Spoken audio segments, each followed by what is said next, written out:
السلام علیکم۔ کل کی ویڈیو میں ہم نے رسول اللہ صلی اللہ علیہ وسلم کی علالت کا موضوع شروع کیا تھا۔ آج اسی موضوع کے دوسرے حصے پر بات کریں گے۔ کل کی ویڈیو میں ہم نے دیکھا کہ آپ صلی اللہ علیہ وسلم 2 یا 3 بار اٹھے تاکہ عشاء کی نماز پڑھا سکیں، لیکن آپ صلی اللہ علیہ وسلم پر غشی طاری ہو جاتی۔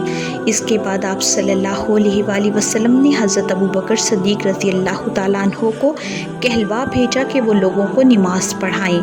حضرت عائشہ رضی اللہ تعالیٰ عنہا نے عرض کیا کہ میرے باپ اس خدمت کو انجام نہیں دے پائیں گے کیونکہ وہ رفیق القلب ہیں۔ آپ صلی اللہ علیہ وسلم حضرت عمر فاروق رضی اللہ تعالیٰ عنہ کو امام مقرر فرمائیں۔ آپ صلی اللہ علیہ وسلم نے فرمایا، نہیں، ابوبکر رضی اللہ تعالیٰ عنہ ہی امامت کریں گے۔ چنانچہ ابوبکر رضی اللہ تعالیٰ عنہ نے ان ایام میں نماز پڑھائی۔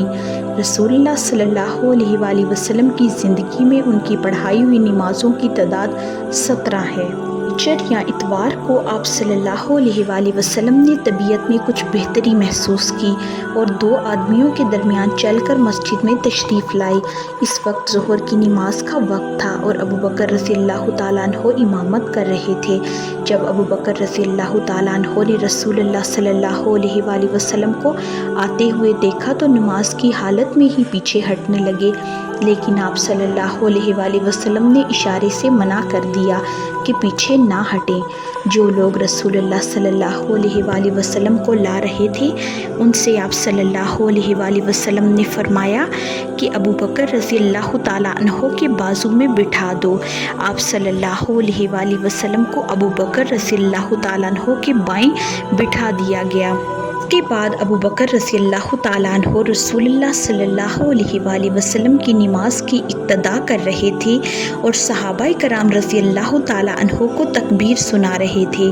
اتوار کے روز رسول اللہ صلی اللہ علیہ وسلم نے اپنے تمام غلاموں کو آزاد کر دیا۔ اس وقت آپ صلی اللہ علیہ وسلم کے پاس 7 دینار تھے، اسے بھی صدقہ کر دیا اور اپنے ہتھیار مسلمانوں کو ہبہ کر دیا۔ حضرت علی، حضرت عباس، حضرت فضل بن عباس، حضرت ابوبکر اور حضرت عمر رضی اللہ تعالیٰ عنہ ان ایام بیماری میں زیادہ تر رسول اللہ صلی اللہ علیہ وسلم کی خدمت میں حاضر رہے۔ آپ صلی اللہ علیہ وسلم نے فرمایا، میں تم کو اللہ سے ڈرنے کی ہدایت کرتا ہوں، اللہ تعالیٰ تم کو ہدایت دے، اور میں اس کو تم پر چھوڑتا ہوں اور تم کو اس کے سپرد کرتا ہوں۔ پھر آپ صلی اللہ علیہ وسلم نے فرمایا، مجھ کو میرے قریبی رشتہ دار غسل دیں، میرا جنازہ میری قبر کے کنارے رکھ کر ایک ساتھ کے لیے الگ ہو جانا تاکہ اللہ تعالیٰ اور ملائکہ مجھ پر نماز پڑھ لیں۔ بعد ازاں گروہ کے گروہ مجھ پر نماز پڑھنا، پہلے میرے خاندان کے مرد نماز پڑھیں، اس کے بعد عورتیں، بعد ازاں گروہ کے گروہ مجھ پر نماز پڑھنا۔ 12 ربیع الاول 11 ہجری 2 شنبہ کے روز نماز فجر کے وقت آپ صلی اللہ علیہ وسلم سر پر پٹی باندھے ہوئے مسجد میں تشریف لائے۔ اس وقت حضرت ابوبکر رضی اللہ تعالیٰ عنہ نماز پڑھا رہے تھے۔ آپ صلی اللہ علیہ وسلم کو آدھا دیکھ پیچھے ہٹنے لگے، لیکن رسول اللہ صلی اللہ علیہ وسلم نے منع کر دیا اور حضرت ابوبکر رضی اللہ تعالیٰ عنہ کے بائیں طرف بیٹھ کر نماز ادا کی۔ ابوبکر رضی اللہ تعالیٰ عنہ رسول اللہ صلی اللہ علیہ وسلم کی اقتدا کرتے رہے تھے اور لوگوں کو تکبیریں سنا رہے تھے۔ بعد نماز آپ صلی اللہ علیہ وسلم نے لوگوں کو کچھ وعظ و نصیحت فرمایا۔ جب آپ صلی اللہ علیہ وسلم اپنی تقریر ختم کر چکے تو حضرت ابوبکر رضی اللہ تعالیٰ عنہ نے کہا، ہم دیکھتے ہیں خدا تعالیٰ کے فضل سے آج آپ صلی اللہ علیہ وسلم خوش و خرم معلوم ہوتے ہیں۔ اس کے بعد آپ صلی اللہ علیہ وسلم اپنے مکان میں تشریف لے گئے اور حضرت عائشہ رضی اللہ تعالیٰ عنہا کی گود میں سر مبارک رکھ کر لیٹ گئے۔ حضرت ابوبکر رضی اللہ تعالیٰ عنہ مطمئن ہو کر اور آپ صلی اللہ علیہ وسلم کو آج افاقی کی حالت میں دیکھ کر اپنے اہل و عیال کے پاس اپنے مکان میں چلے گئے۔ پھر دن چڑھے اور چاشت کا وقت آیا اور لمحہ با لمحہ آپ صلی اللہ علیہ وسلم کی تکلیف بڑھنے لگی۔ آپ صلی اللہ علیہ وسلم شدید کرب سے دوچار ہونے لگے۔ یہ حالت دیکھ کر حضرت فاطمہ رضی اللہ تعالیٰ عنہا چلا اٹھیں کہ ہائے ابا جان کی تکلیف؟ آپ صلی اللہ علیہ وآلہ وسلم نے فرمایا بیٹی آج کے بعد تمہارے ابا پر کوئی تکلیف نہیں۔ آپ صلی اللہ علیہ وآلہ وسلم نے حضرت فاطمہ رضی اللہ تعالیٰ عنہا کو یہ بھی بشارت دی کہ آپ رضی اللہ تعالیٰ عنہا ساری خواتین عالم کی سردار ہیں۔ آپ صلی اللہ علیہ وآلہ وسلم نے حسن اور حسین رضی اللہ تعالیٰ عنہ کو بلا کر بوسہ لیا اور ان کے بارے میں خیر کی وصیت فرمائی اور ازواج مطہرات کو بلایا، انہیں بھی وضو نصیحت کی۔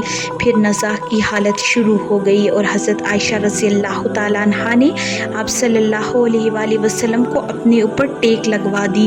صحیح بخاری شریف میں حضرت عائشہ رضی اللہ تعالیٰ عنہا کا بیان ہے، وہ کہتی ہیں کہ خدا کی نعمتوں میں سے مجھ پر سب سے بڑی یہ نعمت ہوئی کہ حضور انور صلی اللہ علیہ وآلہ وسلم میرے گھر میں میرے سینے اور گردن کے درمیان میری باری میں وفات پایا۔ رسول اللہ صلی اللہ علیہ وآلہ وسلم مجھ سے سہارا لگائے بیٹھے تھے کہ اتنے میں عبد الرحمن بن ابی بکر رضی اللہ تعالیٰ عنہ ہاتھ میں مسواک لیے ہوئے میرے پاس آئے۔ میں نے دیکھا کہ حضور انور صلی اللہ علیہ وآلہ وسلم کی نظر مسواک کی طرف لگی ہوئی ہے۔ میں سمجھ گئی کہ حضور انور صلی اللہ علیہ وآلہ وسلم کو مسواک کی ضرورت ہے۔ میں نے عرض کیا آپ صلی اللہ علیہ وآلہ وسلم کے واسطے مسواک لے آؤں؟ حضور انور صلی اللہ علیہ وآلہ وسلم نے اشارے سے فرمایا ہاں۔ میں نے لے کر حضور انور صلی اللہ علیہ وآلہ وسلم کو دے دی۔ حضور اکرم نور مجسم صلی اللہ علیہ وآلہ وسلم نے دانتوں میں کیا، لیکن آپ صلی اللہ علیہ وآلہ وسلم سے کی نہ گئی۔ میں نے عرض کیا لائیے اس کو نرم کر دوں؟ حضور انور صلی اللہ علیہ وآلہ وسلم نے فرمایا اچھا۔ میں نے لے کر اس کو نرم کر کے حضور انور صلی اللہ علیہ وآلہ وسلم کو دیا۔ اس دن میرا اور حضور انور صلی اللہ علیہ وآلہ وسلم کا لعاب مخلوط بھی ہوا۔ آپ صلی اللہ علیہ وآلہ وسلم کے پاس ایک پیالے میں پانی رکھا ہوا تھا، اس میں دست مبارک ڈال کر پھیرتے جاتے تھے اور فرماتے جاتے لا الہ الا اللہ۔ واقعی نبوت میں سخت سکرات ہوا کرتے ہیں۔ اسی حالت میں حضور انور صلی اللہ علیہ وآلہ وسلم نے دست مبارک اٹھا کر فرمایا اللہم الرفیق الاعلیٰ، اور آپ صلی اللہ علیہ وآلہ وسلم کی وفات ہو گئی۔ آپ صلی اللہ علیہ وآلہ وسلم کا اٹھا ہوا دست مبارک پست ہو گیا۔ یہ واقعہ 12 ربیع الاول 11 ہجری بروز سموار چاشت کے وقت پیش آیا۔ اس وقت آپ صلی اللہ علیہ وآلہ وسلم کی عمر شریف 63 سال کی تھی۔ کل کی ویڈیو میں ہم مسلمانان مدینہ کے علم اور غم کے بارے میں بات کریں گے۔ ویڈیو کو اینڈ تک دیکھنے کا بہت شکریہ۔ اگر آپ کو آج کی ویڈیو پسند آئی ہو تو لائک، شیئر، کمنٹ اور سبسکرائب ضرور کریں اور گھنٹی کے نشان کو دبائیں تاکہ آپ کو آنے والی ویڈیوز کی نوٹیفیکیشن بر وقت ملیں۔